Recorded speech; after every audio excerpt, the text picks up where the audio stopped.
ఈ మధ్య కాలంలో బాలికలకు సెక్యూరిటీ లేదనుకో.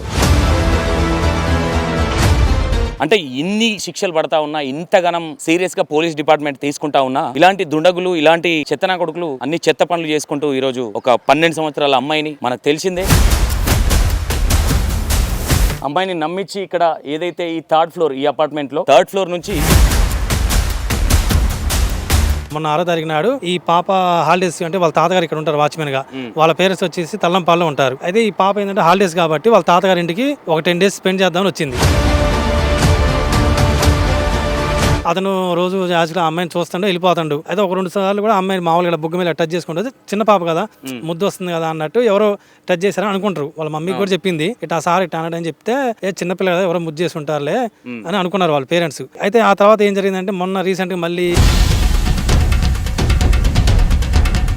సాయంత్రం పూట ఆ పాప ఆడుకుంటాడు, పైకి వెళ్తే ఆ పాపను పిలిచిండంట సార్. ఎవరు? ఈ గౌస్ కార్ డ్రైవర్ అతను పిలిచిన కదా. ఆ పాప మామూలుగా వెళ్ళిపోయింది. చిన్న పాప కాబట్టి ఏముంది, మైనర్ బాలిక తెలియదు కాబట్టి లోనికి వెళ్ళిపోయింది. లోనికి వెళ్ళిన క్రమంలో ఆ పాపపై ఈ గౌస్ అనే వ్యక్తి,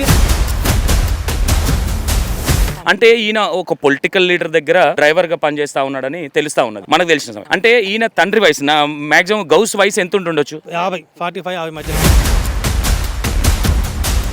ఆ పాప ఏడుస్తూ బాగా కేకలు పెట్టడంతో అతను ఎక్కడ ఈ పాప ఎవరికి ఏం చెప్పిద్దని తెలిసేసి ఆ పాప గొంతు పట్టేసి,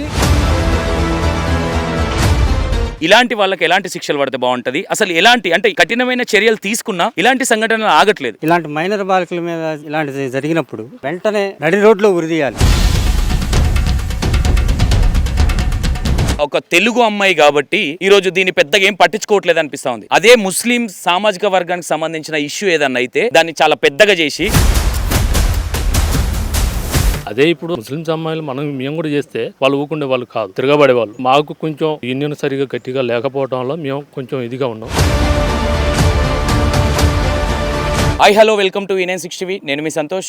మనం ప్రజెంట్ ఖమ్మంలో ఉన్నాం. ఈ మధ్య కాలంలో బాలికలకు సెక్యూరిటీ లేదనుకో. ఎందుకు ఈ మాట చెప్తా ఉన్నానంటే, అంటే ఇన్ని శిక్షలు పడతా ఉన్నా, ఇంతగానం సీరియస్గా పోలీస్ డిపార్ట్మెంట్ తీసుకుంటా ఉన్నా, ఇలాంటి దుండగులు, ఇలాంటి చెత్తనా కొడుకులు అన్ని చెత్త పనులు చేసుకుంటూ ఈరోజు ఒక 12 సంవత్సరాల అమ్మాయిని, మనకు తెలిసిందే, అమ్మాయిని నమ్మించి ఇక్కడ ఏదైతే ఈ థర్డ్ ఫ్లోర్, ఈ అపార్ట్మెంట్లో థర్డ్ ఫ్లోర్ నుంచి నూకేయడం జరిగింది.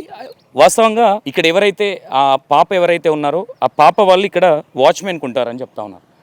ఇక్కడ వాచ్మెన్కి ఉంటారు. అమ్మాయి కూడా ఇక్కడ అమ్మాయి కాదు, జస్ట్ సమ్మర్ హాలిడేస్ కాబట్టి హాలిడేస్ కోసం ఇక్కడికి రావడం జరిగిందని చెప్తా ఉన్నారు. అన్న ఒకసారి ఇట్లా హాలిడేస్ కోసం ఇక్కడికి రావడం జరిగిందని చెప్తా ఉన్నారు. ఇక్కడ ఖమ్మము వాచ్మెన్స్ సంఘం అధ్యక్షుడు ఉన్నాడు, అంటే ఇక్కడ అపార్ట్మెంట్ సంబంధించిన అధ్యక్షుడు. అసలు ఏంటి ఇదివరకు ఏమైనా జరిగిన ఒకసారి మాట్లాడే ప్రయత్నం చేద్దాం ఇతనితో ఒకసారి. అన్న, ఈ ఖమ్మంలో మీరు అధ్యక్షుడు అని చెప్తా ఉన్నారు, అసలు ఏం జరిగింది ఇక్కడ ఈ పాపకు సంబంధించి ఏంటి అసలు? అంటే అన్న నా పేరు ఎడపల్లి హరిప్రసాద్ రాజిక. ఓకే. నేను వచ్చేసి ఖమ్మం జిల్లా అపార్ట్మెంట్ వాచ్మెన్ అధ్యక్షుడిని. అతని పేరు రేపల్లి హరికృష్ణ, రేపాకుల ఉపాధ్యక్షుడు, అండ్ తానూరు నాగరాజు సెక్రటరీ. అయితే ఒక 6వ తారీఖు నాడు, రీసెంట్గా మొన్న 6వ తారీఖు నాడు ఈ పాప హాలిడేస్ అంటే వాళ్ళ తాతగారు ఇక్కడ ఉంటారు వాచ్మెన్ గా, వాళ్ళ పేరెంట్స్ వచ్చేసి తల్లంపాల్లో ఉంటారు మన హైదరాబాద్ రోడ్లో. అయితే ఈ పాప ఏంటంటే హాలిడేస్ కాబట్టి వాళ్ళ తాతగారి ఇంటికి ఒక 10 days స్పెండ్ చేద్దామని వచ్చింది. అయితే వచ్చిన క్రమంలో ఏం జరిగిందంటే ఆ పాప మామూలుగా నార్మల్గా ఆడుకుంటే ఉంది రోజు లెక్క. అతను రోజు యాక్చువల్గా అమ్మాయిని చూస్తుండే వెళ్ళిపోతాడు. అయితే ఒక 2 సార్లు కూడా అమ్మాయిని మామూలుగా బుగ్గ మీద టచ్ చేసుకుంటుంది. చిన్న పాప కదా, ముద్దు వస్తుంది కదా అన్నట్టు ఎవరో టచ్ చేశారని అనుకుంటారు. వాళ్ళ మమ్మీకి కూడా చెప్పింది, ఇట్లా సార్ ఇట్లా అన్నాడు అని చెప్తే, చిన్నపిల్ల కదా ఎవరో ముద్దు చేసి ఉంటారులే అని అనుకున్నారు వాళ్ళ పేరెంట్స్. అయితే ఆ తర్వాత ఏం జరిగిందంటే మొన్న రీసెంట్గా మళ్ళీ 6వ తారీఖు వెళ్ళిపోయి 8వ తారీఖు ఆ టైంలో 6వ తారీఖు 7వ తారీఖు మధ్యలో సాయంత్రం పూట ఆ పాప ఆడుకుంటాడు, పైకి వెళ్తే ఆ పాపను పిలిచిండంట సార్. పిలిచి, ఎవరు? ఈ గౌస్ కార్ డ్రైవర్ అతను, గౌస్ అనే అతను పిలిచిన కదా. ఆ పాప మామూలుగా వెళ్ళిపోయింది. చిన్న పాప కాబట్టి ఏముంది, మైనర్ బాలిక తెలియదు కాబట్టి లోనికి వెళ్ళిపోయింది. లోనికి వెళ్ళిన క్రమంలో ఆ పాపపై ఈ గౌస్ అనే వ్యక్తి ప్రయత్నం చేసిండు. ఓకే. బిల్డింగ్ పైకి తీసుకెళ్ళిండు. అంతకన్నా ముందు కూడా కొంచెం అంటే గలీజ్గా బిహేవియర్ చేసిండని చెప్తా ఉన్నారు. అంత ముందు కూడా మేము చెప్తే వాళ్ళ పేరెంట్స్ కూడా ఈ పాప చెప్పింది, ఆ సార్ ఇలా చేస్తున్నాయంటే చిన్న పాప కదా, మనం మామూలుగా ఇప్పుడు మామూలు చిన్నది ముద్ద ఆడదాం ఇట్లా. ఆ క్రమంలో వాళ్ళు అనుకున్నారు పేరెంట్స్, కానీ ఇక్కడ దాకా ఇష్యూ వస్తుందని వాళ్ళు అనుకోవాలా. అది జరిగి కూడా ఒక 3 రోజులు అవుతుంది. అది మూడో అంతకుముందు ఒక వారం క్రితం. అయితే ఈ వారం తర్వాత ఎక్కడ పడేసి అక్కడికి వెళ్దాం మాట్లాడుకుందాం. వారం తర్వాత వచ్చేసి ఇక ఆ పాప చిన్న పాప ఆడుకుంటూ పైకి వెళ్ళింది క్రమంలో. ఫ్లోర్లో ఉన్నాయి కాబట్టి కామన్గా నెట్ల మీద ఆడుకుంటూ పోయింది ఆ పాప. ఆడుకుంటూ పోయిన క్రమంలో అతను పాపను లోన పిలవటం. ఆ పాప అబ్బాయి గౌస్ అనే వ్యక్తి, అంటే ఈ వ్యక్తి ఆల్రెడీ ముందు నుంచి కూడా ఈ అమ్మాయి మీద కన్నేసింది అనుకోవచ్చా? అంటే ఈ విధంగా అంటే ముందు నుంచి కూడా అంటే ఈయన ఒక పొలిటికల్ లీడర్ దగ్గర డ్రైవర్గా పనిచేస్తా ఉన్నాడని తెలుస్తా ఉన్నది మనకు తెలిసిన సమయం. అంటే ఈయన తండ్రి వయసు మాక్సిమం గౌస్ వయసు ఎంత ఉంటుండొచ్చు? 45 మధ్యలో, 45-50 మధ్యలో ఉంటుందండి ఈ గౌస్ అనే వ్యక్తికి. అయితే నాకు తెలిసి అంతకుముందు కన్నేసి ఉంటేనే ఈ సంఘటన జరిగిద్ది. అప్పటికప్పుడు జరిగిన సంఘటన కాదు ఇది. అంత ముందు వారం నుంచి అతని ప్లాన్లో అతను ఉండు. అమ్మాయి ఎక్కడ ఒంటరిగా దొరికితే ఈ విధంగా చేద్దామనే ఈ అత్యాచారం చేయడం జరిగింది. అత్యాచారం చేయడం ఆ పాప ఏడుస్తూ బాగా కేకలు పెట్టడంతో అతను ఎక్కడ ఈ పాప ఎవరికి ఏం చెప్పిద్దని తెలిసేసి ఆ పాప గొంతు పట్టేసి ఇటు నుంచి నెట్టేయడం జరిగింది బాల్కనీ నుంచి.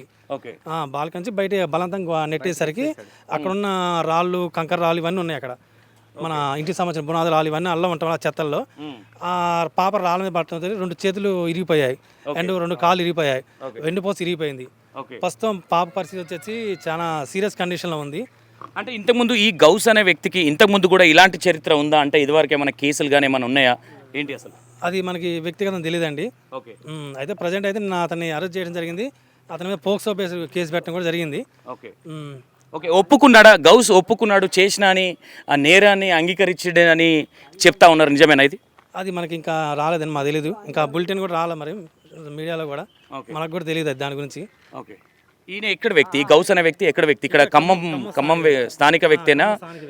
ఓకే, ఎవరి దగ్గర వర్క్ చేస్తా ఉన్నాడు? పొలిటికల్ డ్రైవర్ దగ్గర పనిచేస్తా ఉన్నాడు అని చెప్తాను. కాంగ్రెస్ పార్టీ లీడర్ దగ్గర పనిచేస్తారని తెలిసింది. ఓకే, కాంగ్రెస్ పార్టీ లీడర్ పేరు కూడా మీడియా వాళ్ళు మరి చేయలేదు. మరి మీడియాలో ఎక్కడ ఏ ఛానల్ కూడా అతని పేరు పెట్టలేదు. ఓకే, ఎవరు ఆయన కాంగ్రెస్ పార్టీ లీడర్ ఎవరో తెలుసా? ఐడియా ఉందా? లీడర్ అని తెలుసు కానీ అతను ఎవరైనా తెలియదు, మనకు కూడా క్లారిటీ లేదు. అంటే మీడియాలో కూడా ఎవరు చెప్పలేదు ఆ పేరు. ఒకవేళ మీడియాలో చెప్పలేదు కాబట్టి మీరు చెప్పట్లేదా? మీకు తెలిసి కూడా మాకు తెలియదు. ఆ లీడర్ పేరు మాకు తెలియదు. కాంగ్రెస్ పార్టీ లీడర్ దగ్గర డ్రైవర్ పనిచేస్తాడు. ఓకే, ఇంకోటి ఏంటంటే అతను వచ్చేసి మన మైనార్టీకి సంబంధించి కాంగ్రెస్ పార్టీ సెల్లో ఒక నాయకుడు ఈ గౌస్ అనే వ్యక్తి వాళ్ళ మైనార్టీ సంబంధించి దాంట్లో. ఓకే, కాదన్నా ఇక్కడ మహిళలకు ఈ వీళ్ళకి సెక్యూరిటీ లేదు. చిన్నపిల్లలకు కావచ్చు, పెద్దవాళ్ళకి కావచ్చు. ఈ మధ్యకాలంలో చాలా సంఘటనలు ఈ విధంగా చూస్తూ ఉన్నాం. మీరు అంటే ఇక్కడ ఒక అధ్యక్షునిగా ఉన్నారు కాబట్టి ఇలాంటి సంఘటన ఇదివరకు ఖమ్మంలో ఎప్పుడన్నా జరిగిందా? ఇదే ఫస్ట్ టైం అనుకోవచ్చు. అంటే సంఘటనలు చాలా జరిగినాయండి. అంటే ఇలాంటి సంఘటనలు ఫస్ట్ టైం జరగడం. ఈ అపార్ట్మెంట్లో వాచ్మెన్ పైన దాడులు చేయడం, వాచ్మెన్ భార్యని అసభ్యపరంగా తిట్టడం, వాళ్ళని కొట్టడం. వాచ్మెన్ ఒకవేళ సార్ నేను బయటికి వెళ్ళా అంటాడు మనోడు అన్నప్పుడు నువ్వు నా చెప్పుకునేందుకు వెళ్ళినావు, నువ్వు ఏం పని మీద వెళ్ళినావు అని అతన్ని అసభ్యకరంగా తిట్టిన రోజులు కూడా ఉన్నాయి. వాచ్మెన్ భార్యని అసభ్యకరంగా తిట్టిన రోజులు ఉన్నాయి. మేము చాలాసార్లు వెళ్ళి మాట్లాడాను. ఇలాంటి సంఘటనలు 2-3 కూడా జరిగినాయి ఖమ్మం జిల్లాలో ఈ రీసెంట్గా 2-3 నెలల్లో. అపార్ట్మెంట్ వాచ్మెన్ పై దాడులు మేము దానిపై చాలా మాట్లాడాను, అవి కూడా జరిగినాయి. ఇంకోటి ఏంటంటే రీసెంట్గా వచ్చి మన రజకుల పై మీద ఎక్కువ దాడులు బాగా జరుగుతున్నాయి. ఎందుకంటే మన సీఎం గారి సొంత నియోజకవర్గం నాగర్ కర్నూలు చూసాం. అక్కడ ఒక చిన్న పాపని ఒక రెడ్డి సమాజం చెందిన వ్యక్తి కుమ్మరి గ్రామం తొక్కితే ఈ రోజు కూడా ఆ పాపకి న్యాయం జరగల. ఏదో నామకే వాస్తు 3-4 రోజులు చేసిన వాళ్ళు కూడా డబ్బులు తీసుకున్నారు తప్ప అమ్మాయికి సపోర్ట్ చేయలేదు. అమ్మాయి హాస్పిటల్ ఉంటే సపోర్ట్ చేయాల. ఇంకోటి ఏంటంటే రజక నాయకులు కూడా ఇక్కడ మారండి. మేము ఒకటే చెప్తాం రజక నాయకులకి, నాయకురాలకి ఎవరికైనా ఒకటే చెప్తాం, మన కులం కోసం పనిచేయండి. ఇప్పుడు ఒక సామాజిక వర్గం అగ్రవర్ణ సమాజం చెందిన వ్యక్తికి ఏదైనా ఇన్సిడెంట్ జరిగితే వాళ్ళు ఇమీడియట్గా రియాక్ట్ అవుతారు. వాళ్ళు అవసరం అయితే దేనికి సిద్ధపడతారు వాళ్ళు. కానీ మనకి ఇన్సిడెంట్ జరిగితే నిన్న ఇన్సిడెంట్ 3 రోజులైనా ఈ రోజు కూడా రజక నాయకులు ఏదో నిన్న వచ్చారు, చూసాము, మా తరపున మేము ఏదో చేసాం అన్నట్టు ఉన్నారు తప్ప దీని గురించి గట్టిగా స్టాండర్డ్గా బలమైన పునాదులు వేయలేకపోతున్నారు వాళ్ళు. ఓకే, ఎక్కడ లోపాలు ఎక్కడ జరుగుతున్నాయి అనుకోవచ్చు? లోపాలు ఎక్కడ జరుగుతున్నాయంటే రాజకీయంగా వచ్చేసి మా బీసీ సామాజిక వర్గంలో రాజకీయ వెనకబడిన సామాజిక వర్గం ఏదంటే అది రజక వర్గమే.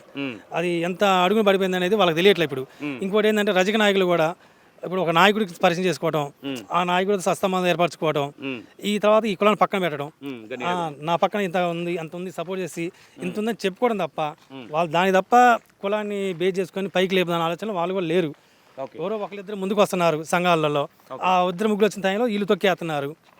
ఓకే అన్న, ఒకసారి మీరు ఇక్కడ ఎందుకంటే మీరు ఇవన్నీ చూస్తూ ఉన్నారు కాబట్టి ఇప్పుడు ఈ అమ్మాయి ఒక 12 సంవత్సరాల మైనర్ బాలికను ఈ గౌస్ అనే వ్యక్తి ఈ విధంగా చేసింది. ఇలాంటి వాళ్ళకి ఎలాంటి శిక్షలు పడితే బాగుంటుంది? అసలు ఎలాంటి అంటే కఠినమైన చర్యలు తీసుకున్నా ఇలాంటి సంఘటనలు ఆగట్లేదు. ప్రభుత్వం వారు వెంటనే ఇలాంటి మైనర్ బాలికల మీద ఇలాంటిది జరిగినప్పుడు వెంటనే నడి రోడ్లో ఉరిదీయాలి. ఓకే. మాది డిమాండ్స్. నడి రోడ్లో ఎక్కడైతే సంఘటన జరిగిందో ఆ ప్రాంతంలో నడి రోడ్లో ఉరిదీసి కొంచెం ఇట్లా. శిక్షిస్తే ఇంకొకటి ఆ తప్పు చేయాలంటే భయపడతారు. ఓకే. అది చేయాలంటే అది ఒక ప్రభుత్వం వల్ల సాధ్యమైంది. ఓకే. ప్రభుత్వం వారు ఇలాంటి మైనర్ బాలికల మీద జరుగుతున్న దాడులకి చర్య తీసుకొని కఠినంగా శిక్షిస్తేనే తప్ప ఇంకోసారి మళ్ళీ పునరావృతం కాకుండా ఉంటాయి ఇలాంటి. ఓకే. గౌస్కు ఎలాంటి శిక్షలు పడితే బాగుంటుంది అనుకుంటున్నారు మీరు? ఇలాంటి అంటే రేపు పొద్దున ఇంకొకరు చేయాలంటే కూడా భయపడాలి కాబట్టి ఏం చెప్పదలుచుకున్నారు మీరు ఒక నాయకుడిగా? ఉరిశిక్ష నిర్ణయం. ఓకే అన్న, ఏం చెప్పాలనుకుంటారు ఈ సంఘటన గురించి? ప్రత్యేకంగా మీరు ఏం చెప్పాలనుకుంటారు? ఏంటి అసలు? ఇదే మా బావ అధ్యక్షుని రేపాకుల హరికృష్ణని, నేను ఉపాధ్యక్షుడిని. ఓకే. అదే అన్నగారు అన్నట్టుగా అదే శిక్ష మాకు అమల్లో కావాలి, అది మా డిమాండ్. ఓకే. ఈరోజు ఒక తెలుగు అమ్మాయి కాబట్టి ఈరోజు దీన్ని పెద్దగా ఏం పట్టించుకోవట్లేదు అనిపిస్తూ ఉంది. అదే ముస్లిం సామాజిక వర్గానికి సంబంధించిన ఇష్యూ ఏదన్నా అయితే దాన్ని చాలా పెద్దగా చేసి దాన్ని భూతద్దంలో పెట్టి చూపిస్తారని కూడా మనం విన్నాం. అంటే ఈ మధ్యకాలంలో కోవబన్ ఇష్యూ కూడా మనమందరం, అందులో నేను కూడా ఉన్నాను, అందరం సపోర్ట్ చేసినాం. ఈరోజు ఈ అమ్మాయికి కూడా ప్రతి మీడియా కావచ్చు, ప్రతి ఇక్కడున్న ఎవరైతే స్థానికులు కావచ్చు, ప్రతి ఒక్కరు సపోర్ట్ చేస్తూ ఉన్నారు. ఇంకా సపోర్ట్ చేయాలని కోరుకుంటా ఉన్నాం. ఏదేమైనా ఈ సంఘటన అనేది చాలా దారుణం. ఒక చిన్న పిల్లను 3rd ఫ్లోర్ నుంచి కిందికి దించడం కావచ్చు, ఇది కావచ్చు. అన్న, మీరు ఫైనల్గా గౌస్ గురించి ఇంతకుముందు ఏమైనా విన్నారా? ఏంటి అసలు గౌస్? నేను చెప్పినట్టయితే మొన్న బయట తిరిగితే ఇంత ముందు కూడా కొద్దిగా ఆయనకు ఉన్నాయంట ఎఫ్ఐఆర్లు, ఇలాంటి పిచ్చి పిచ్చేశాలు కొద్దిగా ఉన్నాయంట, తెలిసింది మాకు. అంటే ఇక్కడ ఏమనుకోవచ్చు, ఒక హిందూ అమ్మాయి కాబట్టి ఈ విధమైన చర్యలకు పాల్పడ్డారనుకోవచ్చా? ఇంతకుముందు జరిగింది. అదే ముస్లిమ్స్ అమ్మాయి అయితే మేము చేస్తే వాళ్ళు ఊరుకుంటారా? మీరు అన్నట్టుగా ఒక భూతద్దాలు మీరు చూసి మమ్మల్ని తొక్కుతారు పనబెట్టి ఇంటికి వచ్చి. అదే మేము వాళ్ళు మనం చేశారు కాబట్టి ఇంకా ఖమ్మంలో ఇంకెవరు రెస్పాన్సిబుల్ కావట్లేదు. మొన్న తిరిగిన రాత్రి మాత్రం కొంతమంది చౌదరి సేన, వైఎస్ఆర్ సేన వాళ్ళు కూడా మాకే సపోర్ట్ ఇచ్చారు. ఓకే, మేము కూడా వస్తాం కావాలంటే చెప్పేస్తారని. Okay, right, thank you. అన్న మీరు ఏం చెప్పాలనుకుంటారు? ఇక్కడ స్థానిక వ్యక్తిగా అమ్మాయికి ఏం తెలియదు అంటే ఒక 40-50 ఇయర్స్ ఉన్న వాళ్ళు క్యాజువల్గా చెంపగిల్లినా ఇంకోటన్నా ఒక మన నాన్న వయసు ఆ విధంగా తీసుకుంటారు. కానీ ఇలాంటి 50 ఇయర్స్ ఉన్న వ్యక్తి కూడా ఇట్లాంటి 12 సంవత్సరాల అమ్మాయి మీద అగత్యానికి పాల్పడడం అనేది ఎంతవరకు కరెక్ట్? ఇది ఆ అమ్మాయికి అదే మన బిడ్డ అయినా ఎవరి బిడ్డ అయినా బిడ్డే. ఇప్పుడు హిందూ అమ్మాయి అయినా ముస్లిమ్స్ అమ్మాయి అయినా కూడా మన బిడ్డ. ఇప్పుడు మన బిడ్డ లాంటిదే వాళ్ళ బిడ్డ అనుకోవాలి, వాళ్ళ బిడ్డ. అదే ఇప్పుడు ముస్లిమ్స్ అమ్మాయిలు మేము కూడా చేస్తే వాళ్ళు ఊకుండే వాళ్ళు కాదు, తిరగబడే వాళ్ళు. మాకు యూనియన్ సరిగా గట్టిగా లేకపోవడంలో మేము కొంచెం ఇదిగా ఉన్నాం. దాన్ని కూడా మేము పునర్వర్ధన చేసుకుంటున్నాం. ఇప్పుడు చేసే టైంలో ఈ సిచ్యువేషన్ ఇట్లా జరిగింది. అతనికి ఖచ్చితంగా ఉరిశిక్ష పడాలి. ఎలాంటి శిక్షలు పడ్డాయి అసలు? ఇప్పుడు ఏం చెప్పారు పోలీస్ డిపార్ట్మెంట్? చెప్పింది వాళ్ళు మాకు ఇన్ఫర్మేషన్ ఇవ్వలేదు. ఇస్తే మేము కూడా సరైన అసలు శిక్ష దానికి కూడా పోయాల్సిన అవసరం కూడా లేకపో. మేము చేసేది ఎట్లా చేయాలో అట్లా చేసుకుందాం. కానీ మాకు తెలియదు. పాపం చిన్న పాప వాళ్ళ తాతగారు ఇలాంటి ఫోను టచ్ ఫోన్ అనేది లేదు. వాస్తవానికి అయితే ఆ సంఘటన జరిగిన రోజు మాకు తెలియదు అన్న. వాస్తవం ఆ సంఘటన జరిగిన రోజు మాకు తెలిసి ఉంటే అక్కడ ఉన్న పరిణామాలు వేరే ఉండేవి. ఆ సంఘటన జరిగిన మాకు తెలియదు. ఆ సంఘటన జరిగింది జూన్ 6వ తారీఖు, మనకి 8 ఆ టైంలో తెలిసింది. అదే 6వ తారీఖు ఆ సంఘటన జరిగిన మాకు తెలిసి ఉంటే అక్కడున్న పరిణామాలు వేరే ఉంటాయి. ఇప్పుడు మాకు తెలియపరచబడ అతను ఏంటంటే ఒక వాచ్మెన్. యాక్చువల్గా ఫస్ట్ తెలియదు, అమ్మాయి కూడా ఏదో జారి కింద పడ్డది అనే విధంగా అనుకున్నారు. తర్వాత అమ్మాయి స్ప్రోలోకి వచ్చిన తర్వాత చెప్పింది ఇట్లా ఈ విధంగా మిస్బిహేవ్ చేసిండు అని చెప్తా ఉన్నారు. అవునండి, అది వాస్తవం. ఆ పాప కింద పడినప్పుడు వాళ్ళ తాతగారు కూడా కాలు జారి కింద పడ్డది అన్న కోణంలో వాళ్ళు కంప్లైంట్లో కూడా అదే ఇచ్చుకున్నారు. అదే దాన్ని మనం తప్పు పట్టలేము. ఆ పాప వాళ్ళైతే ముందు అదే అనుకున్నారు. తర్వాత ఆ పాప ఒక 2 డేస్ తర్వాత మన మమతా జనరల్ హాస్పిటల్లో స్పృహలోకి వచ్చింది. స్పృహలో వచ్చాక అప్పుడు ఆ పాప వాస్తవం చెప్పింది. వాస్తవం చెప్పాక ఒక క్లారిటీ అనేది వచ్చేసింది. ఆ వాస్తవానికి మనకి కారణం ఏంటంటే వాళ్ళ బంధువులు ఒకరు వచ్చి చూశారు ఆ పాపని. చూసిన క్రమంలో దెబ్బలు పాపకి చేతులు కాలు ఇరిగాయి. ఓకే, కానీ ఇక్కడ బ్లీడింగ్ ఎక్కడైతుంది? బ్లీడింగ్ అవుతుంది అనేది ఆ మహిళకి ఒక అనుమానం ఆలోచన వచ్చింది. ఆలోచన వచ్చి ఆమె వెంబడి అక్కడ డాక్టర్ని వెళ్ళి మమతా జనరల్లో ఉన్న డాక్టర్ని కలిసి ఇట్లా సంగతి అని చెప్తే సరే మేము వస్తున్నాం ఆ మేడం గారు వచ్చి చూశారు. అప్పుడు ఆ మేడం గారు వచ్చి ఇలా జరిగింది, కొంచెం అత్యాచారం జరిగిందని చెప్పి వాళ్ళు డిపార్ట్మెంట్ నుంచి మాకు కావాలని చెప్తే వాళ్ళు అప్పుడు పోయి కంప్లీట్ ఇచ్చుకున్నారు. నిన్న డాక్టర్ మేడం గారు కూడా నిన్న టెస్టులు చేశారు. వాళ్ళ రిపోర్ట్లు కూడా వాళ్ళ పేరెంట్స్కి పట్టారు. మనకు ఆ రిపోర్ట్స్ గురించి మనకు కూడా పూర్తి తెలియదు. తెలియకుండా మనం మాట్లాడకూడదు కాబట్టి ఇప్పుడు ముస్లిం సంఘం నుంచి కూడా వాళ్ళ నుంచి ఎవరన్నా ఏమైనా రియాక్ట్ అయ్యారా ఫాస్ట్గా ఈ అమ్మాయి కోసం ఎవరన్నా? వాళ్ళు ఇంతవరకు ఎవరు స్పందించలేదండి. ఓకే, అంటే వాళ్ళకి సంబంధం లేదు, హిందూ అమ్మాయి కాబట్టి పట్టించుకోలేదు అనుకోవచ్చు. మైనార్టీ సంఘానికి సంబంధించి ముస్లిం సంఘానికి సంబంధించి వాళ్ళు ఎవరు మాకు ఫేవర్గా లేరు. మాకు ఒకవేళ నిన్న సంఘటన జరిగినప్పుడు మాకు లోకల్ ఉన్న బీజేపీ నాయకులు అండ్ ఇక్కడ ఉన్న టీడీపీ నాయకులు కానీ వాళ్ళ జనసేన పార్టీ నాయకులు కానీ జగన్కి సంబంధించిన అభిమానులు కానీ ఇలా కొంచెం మంది మాకు ఫేవర్గా నిలబడ్డారు. అలాగే రజక సంఘాల నాయకులు నిన్న వచ్చారు, మాకు మద్దతు నిలబడ్డారు. ఆడ వాళ్ళు కూడా మాతో పాటు హాస్పిటల్ స్పెండ్ చేశారు. అయితే ప్రజెంట్ వచ్చేసి కాంగ్రెస్ పార్టీ సంబంధించిన నాయకులు ఎవరు దీనిపైన ఇంతవరకు స్పందించలేదు. అంటే వాళ్ళ దగ్గర వాళ్ళ నాయకుడికి సంబంధించిన డ్రైవర్ కాబట్టి పట్టించుకోలేదు అనుకోవచ్చు. శ్రీనివాస్ రెడ్డి గారు మాత్రమే ఫోన్లో కాల్లో మాట్లాడారు. ఆ పాపకి ఏమైనా అవసరం ఉంటే మనం చూసుకుందాము, ముందు పాపకు ట్రీట్మెంట్ చేయించానని మన మంత్రి గారు పొంగులేటి శ్రీనివాస్ రెడ్డి గారు కేవలం ఆయన ఒక్కరే మాట్లాడారు. మరి మంత్రి తుమ్మల నాగేశ్వర గారు ఎడిపోయారు మాకు తెలియదు, బట్టి గారు అసలు ఆయన ఉండలేడు మాకు తెలియదు.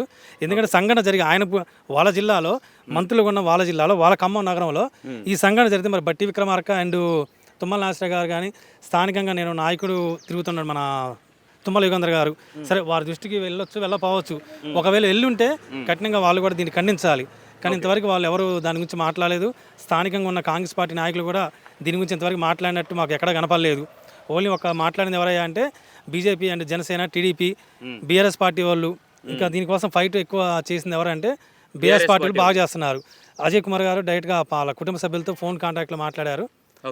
హాస్పిటల్ ఏ ఖర్చు అయినా మేము చూసుకుంటాం, మన హాస్పిటల్ ట్రీట్మెంట్ చేపిద్దాము అని చెప్పారు. కాకపోతే అక్కడ చేయి జారిపోయింది ట్రీట్మెంట్, అందువల్ల పాపని హైదరాబాద్ నిమ్స్ తీసుకెళ్లారు. ఇప్పుడు పాప ఇక్కడ లేదు, హైదరాబాద్ నిమ్స్ హాస్పిటల్ ఉంది పాప. Okay, right, thank you. ఇది మొత్తం మీద అన్న మేము ఒకటే కోరుకుంటాం, మాకు పెద్దగా డిమాండ్స్ అయితే ఏం లేవు. మా రజిక అపార్ట్మెంట్ వాచ్మెన్ అంతా మేము కొన్ని డిమాండ్ చేస్తున్నాం. ఒకటి, రజిక అపార్ట్మెంట్ల వాచ్మెన్లపై ఎన్నో దాడులు జరుగుతున్నాయి. ఇవన్నీ మేము స్టేషన్లో ఇస్తున్నాం. సరే వాళ్ళకున్న పరపతితోనో లేదంటే ఇంకే కారణాలతోనో ఆ కేసు అంతే అక్కడికి వరకు స్టేషన్ కాడికి పోతుంది, పరిష్కరించట్లా. మేము చూసుకోవడం మీరు బాగుండి మమ్మల్ని గేట్ కాడికి పోతే కూడా మమ్మల్ని నెట్టేసిన రోజులు ఉన్నాయి. అపార్ట్మెంట్లో మీరు బాగోద్దు అని పక్కన ఉన్న వాళ్ళు కూడా మా మీద కంప్లైంట్ ఇచ్చారు. అపార్ట్మెంట్ వాచ్మెన్లు వచ్చి దాడి చేయడానికి వచ్చారు మీ అపార్ట్మెంట్ మీద అని వాళ్ళు కూడా కంప్లైంట్ ఇచ్చిన రోజులు ఉన్నాయి మా మీద. మేము ఏం చెప్దాం అనుకుంటున్నారు? ఫైనల్ ఒకటే అండి, రజిక అపార్ట్మెంట్ వాచ్మెన్ దాడులు జరిగినప్పుడు దానికి కఠినంగా శిక్షలు ఉండాలి, కఠిన నిర్ణయాలు తీసుకోవాలి. ప్రభుత్వం మాకు స్పందించి మా ప్రభుత్వం మా యందు దయ ఉంచి మాకు అండగా నిలబడాలి ప్రభుత్వం. ఇంకోటి ఏంటంటే మేము గత ఎన్నో సంవత్సరాల నుంచి ఇక్కడ అపార్ట్మెంట్లో వాచ్మెన్లో బతకడానికి బద్దరికి వచ్చినాం. అంతేగాని వాడితో వీడితో దెబ్బలు తిని మా పిల్లల జీవితాన్ని నాశనం చేయడం మేము ఇక్కడ ఎక్కడెక్కడో పుట్టి ఎక్కడ 40 కిలోమీటర్ ఖమ్మం వచ్చి ఇక్కడ ఉన్నామంటే మా బతుదేరి కోసం మాకు ఆధారాలు ఏమీ లేవు. రజకులో పుట్టినాం, మాకు ఇస్త్రీ బట్ట ఉతుకోవడం తప్ప మాకు రెండో పని రాదు. వ్యక్తిగత మా పిల్లలు కూడా చదువులో లేరు పెద్దగా. మేము ఒకటే కోరుకుంటున్నాం, మా రజకులకు ఐక్యత రావాలి. మెయిన్ ఐక్యత రావాలి, రజక నాయకులు అందరూ కలిసి రావాలి. మా డిమాండ్ ఒకటే, రజకులపై వాచ్మెన్లపై దాడి చేయనప్పుడు పోలీసులు కానీ ఎవరైనా నాయకులకి ఇచ్చినప్పుడు వాళ్ళు వెంటనే స్పందించి మన పిల్లలు వాళ్ళకి మనం న్యాయం చేయాలి అని నాయకులు కూడా మాకు అండగా నిలబడాలి. మేము ఒకటే కోరుకుంటున్నాం, ఇక ఇలాంటి దాడులు మన జిల్లాలో సరే మా రజక బిడ్డ కానీ ఇంకే బిడ్డ కానీ ఎవరిపైన సరే ఇలాంటి దాడులు ప్రమాదం కాకూడదు. ఇలాంటి దాడులు ప్రమాదం కాకూడదు అంటే ఆ గౌస్ అనే వ్యక్తిని అర్జెంట్గా ఉరిశిక్ష తీయాలి. ఎందుకంటే ఖమ్మంలో ఇలాంటి సంఘటన నాకు తెలిసి 2 సార్లు 3 సార్లు అనుకుంటున్నా. ఇంతకుముందు అయితే 3వ సారి 4వ సారి జరుగుతుంది ఈ సంఘటన జరుగుతున్నా కానీ మరి ఎందుకు యాక్షన్ తీసుకోవడం తెలియదు. ఇంకోటి ఏంటంటే ఇంత సంఘటన జరిగిన మైనారిటీ నాయకులు ఉన్నారు కొన్ని పార్టీలో, వాళ్ళు ఎవరు కూడా ఇంతవరకు మాట్లాడలేదు. మాతో మాట్లాడిన కాంటాక్ట్లో ఉన్న నాయకులు ఎవరయ్యా అంటే వద్దిరాజు రవిచంద్ర గారు, శ్రీనివాస్ రెడ్డి గారు, పొంగులేటి శ్రీనివాస్ రెడ్డి గారు, అజయ్ కుమార్ గారు, అలాగే మా రాష్ట్ర నాయకులు మొగ్గ అనిల్ కుమార్ గారు, ఇక్కడ జిల్లా నాయకత్వం రజక నాయకత్వం మాతో కొంచెం మద్దతుగా సపోర్ట్గా ఉన్నారు. మేము ఒకటే కోరుకున్న పోలీస్ డిపార్ట్మెంట్ వారిని కూడా రజకులపై వాచ్మెన్లో ఉన్న మా మీద ఎప్పుడైనా ఏదైనా దాడి జరిగినప్పుడు మేము ఏదైనా కంప్లైంట్ ఇచ్చినప్పుడు పోలీసు వారు మా యందు దయ ఉంచి కొంచెం ఆ నేరస్తులకి ఆ నిందితులకి కఠిన చర్యలు తీసుకోవాలి. ఎందుకంటే ఈరోజు మీరు నిందితులపై చర్యలు తీసుకుంటేనే రేపు ఇంకో అపార్ట్మెంట్లో సార్లు భయపడతారు, అరే వాడు జోలికి పోతే వాడితో మనకి ఎందుకురా అని అనుకోవాలి వాళ్ళు. అది అంతేనా, మేము ఇంతకాడ నుంచి ఏం చెప్పలేము. జై రజిక, జోహార్ చాక్లైలమ్మ గారు. ఓకే, రైట్, ఇది పరిస్థితి. ఎవరైతే గౌస్ ఉన్నారో గౌస్కి ఉరిశిక్ష చేయాలి, ఈ విధమైన చర్యలకు పాల్పడ్డ వాళ్ళకి కఠిన చర్యలు తీసుకోవాలని చెప్తా ఉన్నారు. Right, thank you so much.